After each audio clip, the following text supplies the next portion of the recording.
Hello, Narnach here. Welcome back to Path of Exile. I'm still looking for more actual maps to run that we haven't done so. So I'm trying my luck at Zana, see what she comes up with today. How are your maps? While you're here, I've got a favor to ask of you. Follow me, and I'll fill you in on the details. Interesting thing is, of course, if you run Still saying Zana's exile? daily quest, then after that her inventory of maps that she will sell you will refresh and you have more options of buying maps. But you can only do that once a day. And in the meantime, we have a mission that might or might not be a new map. Let's see. Back for more? I could use a hand turning back the tides of madness. This location is of significant importance for the neighboring worlds. Thaumaturgically charged lodestones were once in place to provide stability in the area, but something has knocked them out of alignment. I need you to track them down and reactivate them. So Underground River is a map we haven't run yet. So I'm very curious to see Life, what it's gonna be. like still water, becomes trapped, stagnant, foul. Interesting. So the strongly flowing water is a bit reminiscent of the aqueducts, while the rest of the caves have a bit of a Act 2 caverns feel to them. Oh, let's double check. Desecrated ground inhabited by the undead with larger pack size. And it's level 72, which puts it at a tier 5. Well, we should be able to handle this.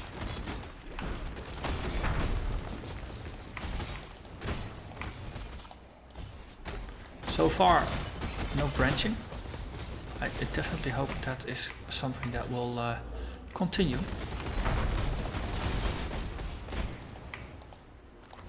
I see a lodestone on a minimap. Probably 1 of 10. Yeah. Okay. We've done this this particular dance before, looking for lodestones. There will be more than 10 on the map, but once we find 10, all the other ones will deactivate because they're no longer necessary.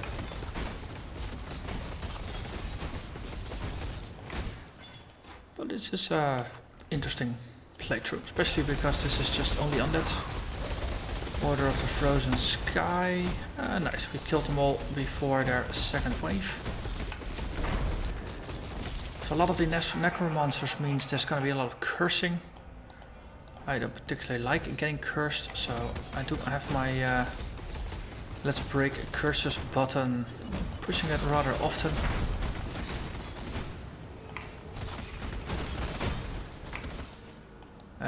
Nothing over there. So the underground part is still applying, but I'm kind of missing the river bit.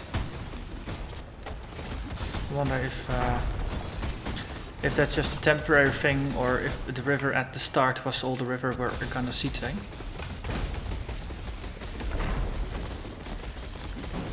So monsters like this with extra life, they take a while to churn through. Keep in mind we don't have our Merciless Ascendancy yet. No, despite being level 79, we don't have it yet. I've been holding it off. Mentally I planned to do the Merciless Laboratory at 80. That's way overkill. I mean, this build we probably could have done it at 70 or so, because we are rather sturdy. But you know, better to be safe than sorry. But that's definitely gonna increase the power level of this build. Ooh, Memory of Wonder. So that means there's gonna be lore here, which is good. I like lore. So far it seems like Zana quests or Zana side areas. No, the dailies, or when you find her in the map, that is when you find the lore fragments. So we now have enough clear bits that we can actually go back and have a listen. This golden device is truly incredible. There's so much to take in, so many minute details to examine, any one of which could unlock the device's mysteries. Intense thought and exhaustion seemed to have got the better of me, for I am ashamed to say I must have dozed off and fallen asleep in my chair. I do not normally remember my dreams, but this time they were so vibrant, so realistic.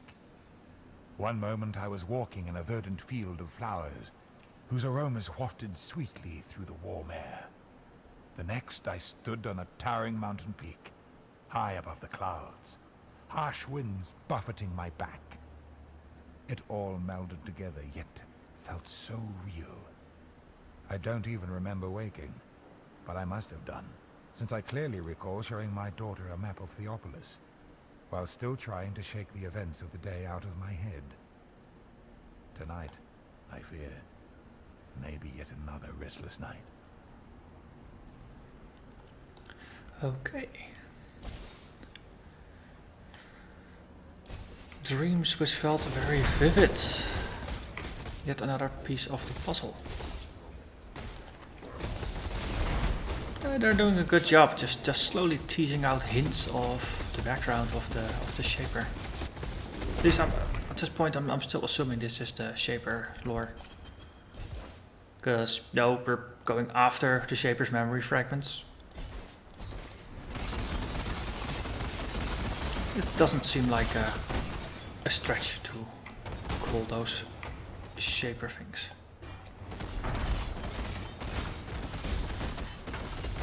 He was showing his daughter a map of Theopolis. Now I remember Zana having a particular connection with her father. I think he got her into maps as well. At least her fondness for maps came from him. It's been too long since I listened to the original Zana lore, so memory is a little bit fuzzy about it. But I wonder if the Shaper might be Zana's father. Nope. All I know is what you've seen so far, just a couple of fragments of lore.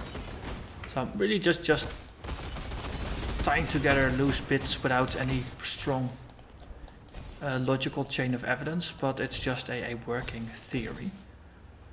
And I know that in the final Shaper fight you will have a Zana with you. Also that the Shaper fight is supposedly really hard. Definitely not something that you just want to undertake without preparing, especially not if you're doing it on hardcore, but luckily we're not on hardcore. So there's no characters to lose. There's oh, nope. It's still gonna be really hard. So, well, we will be forced to upgrade our gear. Maybe streamline our skill layout a little bit. And then finally solve it. But oh, that's gonna be for some time before we do that. We are just at the upper bounds of the white maps still. Once we have done all the tier 5 and the tier 6 maps, then, well, the tier 7s are up, which are the yellow maps. Then, of course, we need to run those as yellows, as rares basically, rather than as blues, in order to unlock them. So that will definitely make them more dangerous. It will also increase the drops, but it will also make them more dangerous.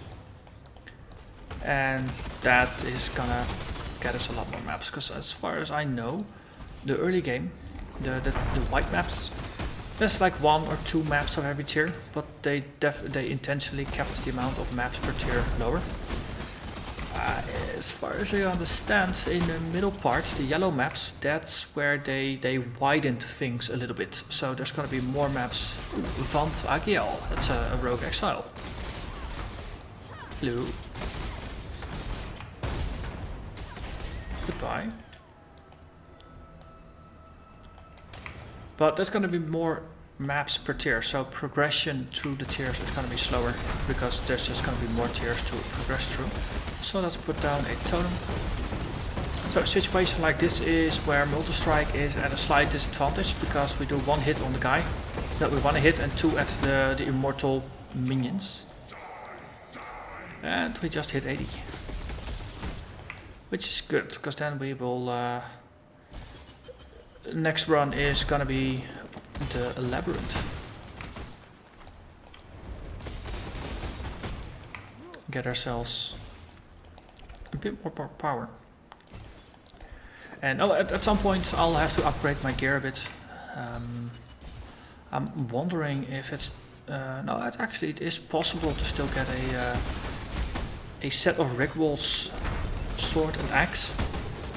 Because they synergize each other, which is interesting. Also, I believe the axe causes bleeding, just like my current axe does. And they would be an interesting replacement for my current set of Duresso's Passion and Jack the Axe. The Duresso's items would, at least as far as I just glanced at, they should be an upgrade. Downside is the set in total costs about 5 exalts. I only have 1. So I'll need to find a couple more exalts, grind a bit more through the game. So for now we'll just have to get more powerful via conventional means, which is skill tree, being lucky with drops, and maybe just having some a look at that, maybe just changing some gems, things like that. There is a dude there, yes. So let's have a look. So the next one I want is Blood in the Eyes. Larger chance to cause bleeding, which means the 50% chance to cause bleeding from Jack the Axe is no longer mandatory. Because we're doing so many attacks, we can live with not causing bleeding all the time. We take less damage from bleeding enemies, and we do more damage against bleeding targets. So that's just a nice package. Also, that's the final Zana life node. That's 4200 life. Next up, we have Path of the Warrior. We have the Sentinel over here. And after that, I believe I wanted to go after dirty techniques and then get some thick skin. But no, we're at 80. It's gonna get increasingly more difficult to gain skill points and level up.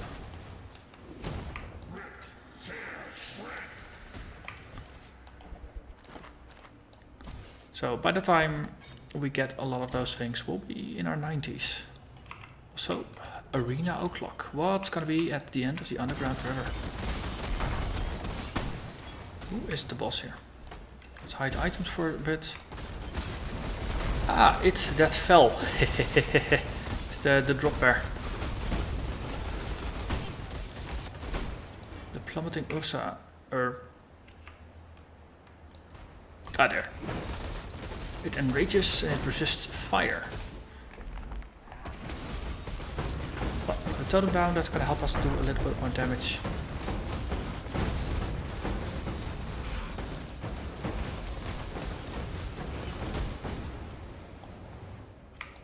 Might as well just pick up items while the Ursa is deciding to plummet. And it's back. So we murdered it.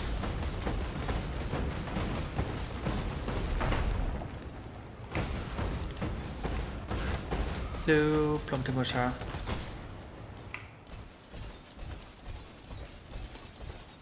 Hello.